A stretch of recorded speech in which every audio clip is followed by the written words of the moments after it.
morning, Drivetime. Welcome back. Thanks for being a part of what we're doing here. Thanks for tuning in this morning. Today we have with us Mike Sullivan. He's a successful business owner. He's a member of Cape Christian, but even that he wouldn't count his business successes as his greatest accomplishments. Kind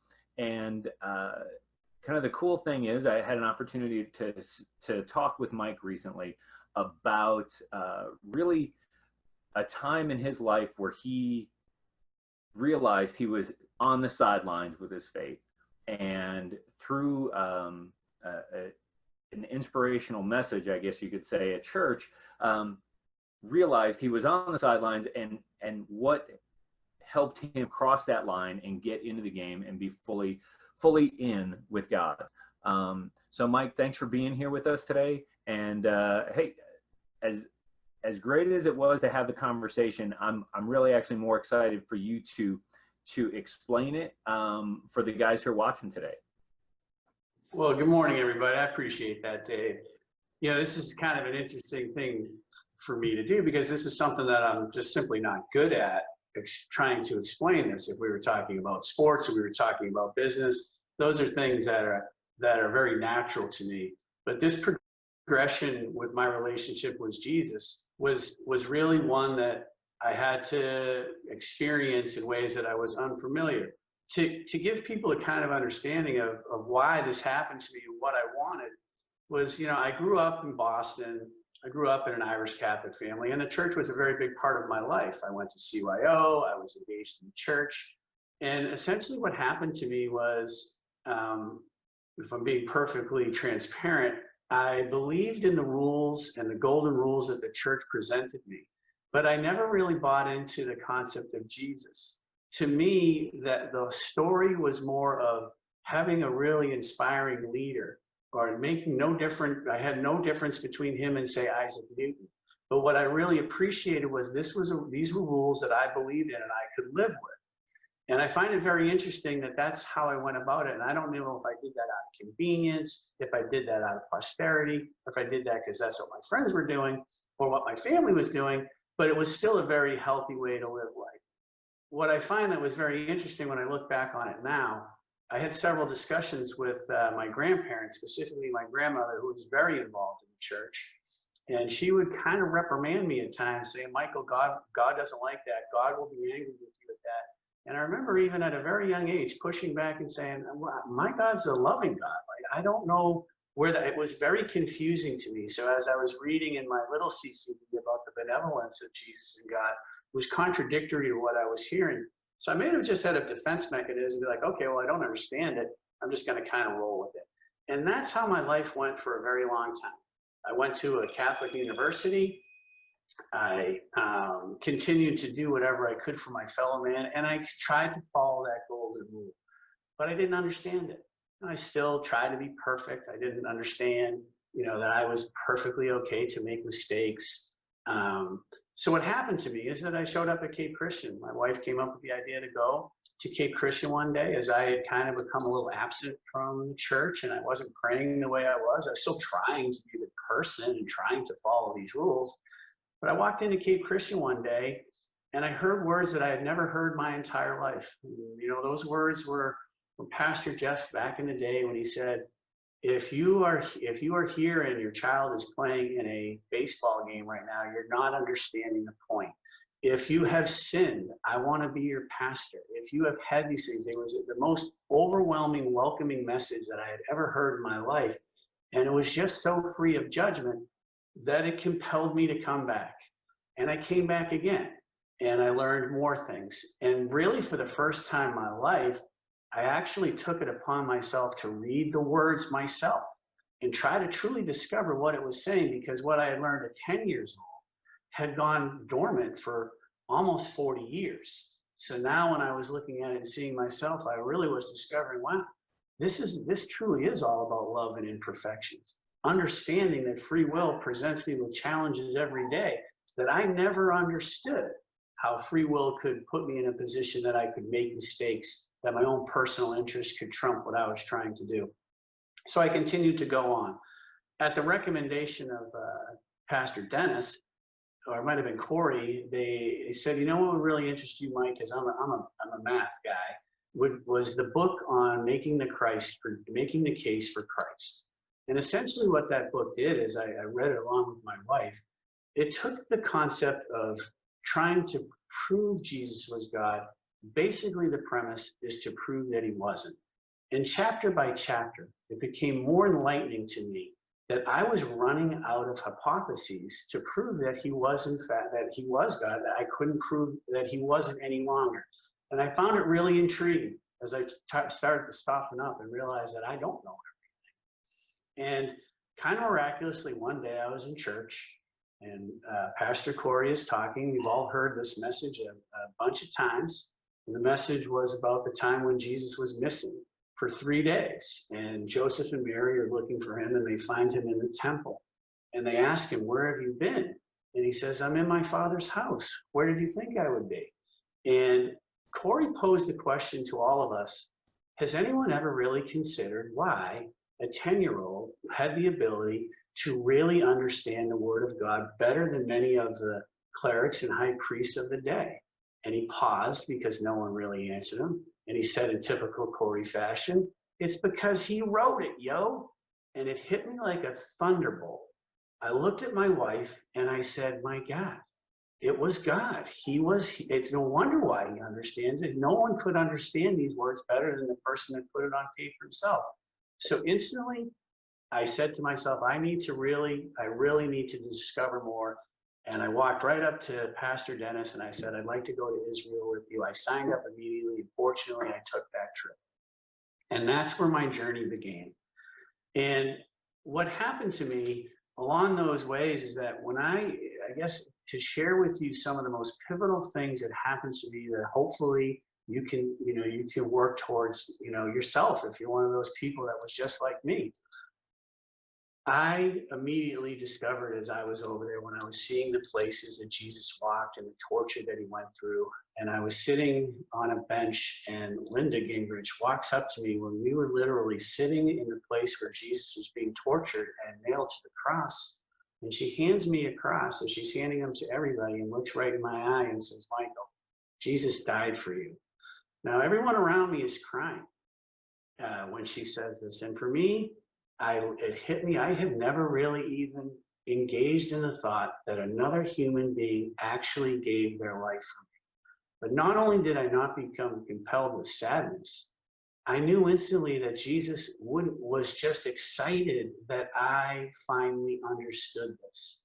And it allowed me to just step back and realize that I wasn't a perfect person. I don't have all the answers. And that profound shift in my life has taken so much pressure off me, because as a person who always wants to help and be engaged, it's given me pause and understanding to realize that I just don't have the answers.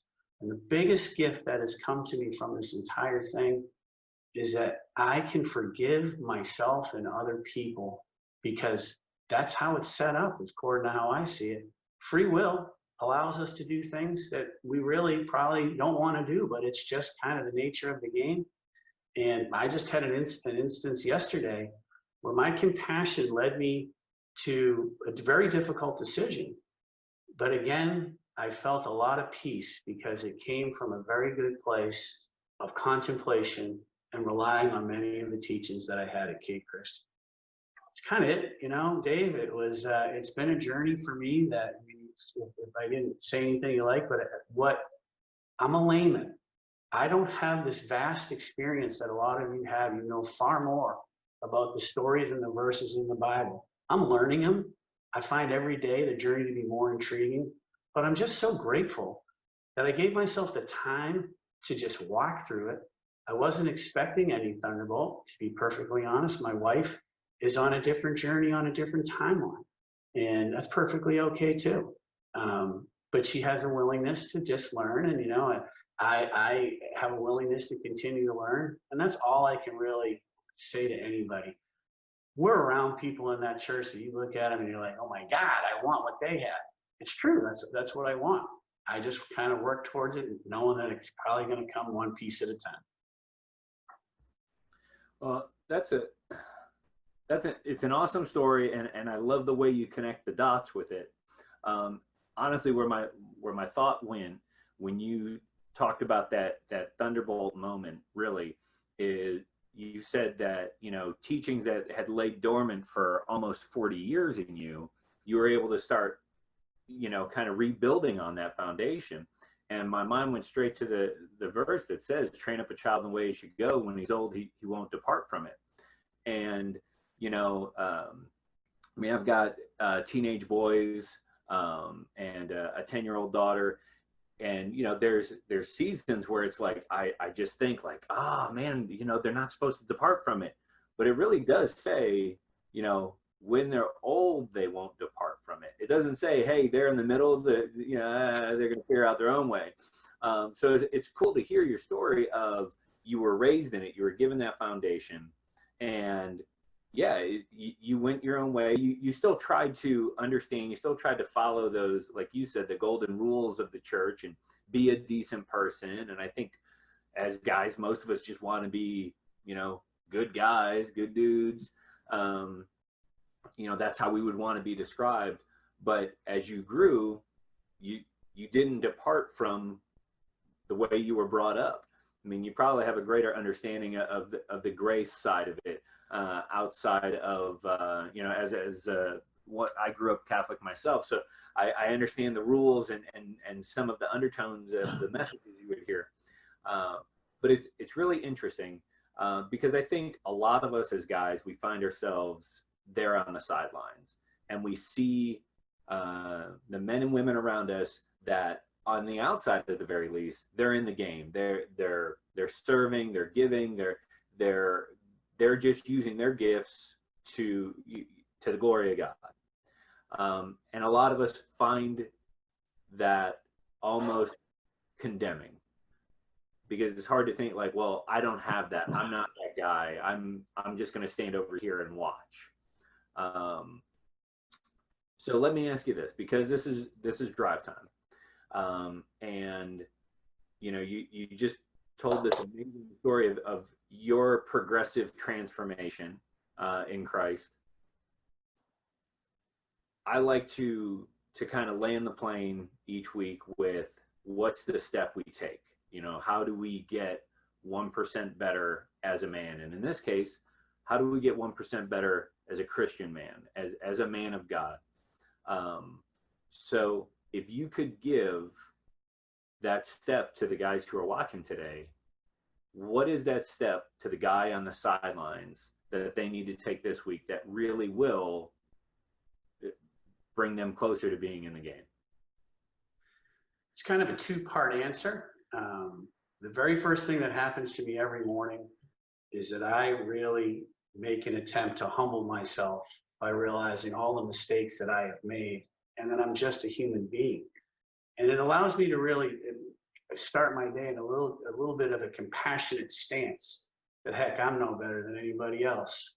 And number two, the other thing that I do every day is I just read a short devotional and try to apply the principles of that devotional in that day. It's really just that simple. Like I said, I don't have this vast knowledge of all of the verses that you can quote, but what I can do is to take a small paragraph that is inspiring around God and Jesus and attempt to apply that in that particular day. I honestly believe it's my easiest prescription that works for me. I've been at this for 3 years, and that's still where I'm at. It's really just that simple for me. Then, of course, I participate in church and I do everything that I can for my fellow humanity. But that step has absolutely given me the relationship piece with God that I never had, because it's become a source of guidance that I never really implemented before.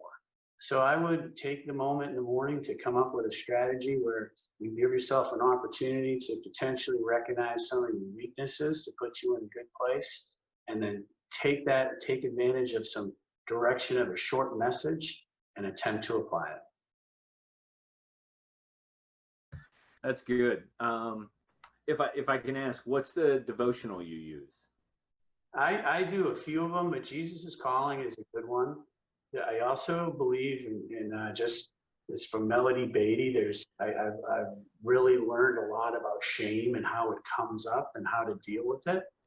It's also a religious base, and quite frankly, Corey quotes from it on a regular basis. Melody Beatty and Brene Brown are really the foremost experts of people that deal with how do you deal with your problems, how do you deal with your mistakes, and why shame can overwhelm your progression in life. So those are kind of sidebars, but Pastor Corey will admit freely, these are some of his go-to scientists, help bridge the transition where I was to help me be able to learn. And I just couldn't learn. I was trying to protect so much. And, you know, the veil came down completely. I'm perfectly okay with who I am. I just try to be better every day. That's really all I can do. And that's good. I think as men, that's where we have to land, is the acceptance that, hey, I'm human. I only know so much. I can only do so much. But my desire is to just grow closer to the one who created me. I'm not a big memory verse guy. I think you know, a lot of times I quote the Bible with, you know, I'll say somewhere between the front cover and the back cover, it says something about this. That's kind of my way of doing memory verses.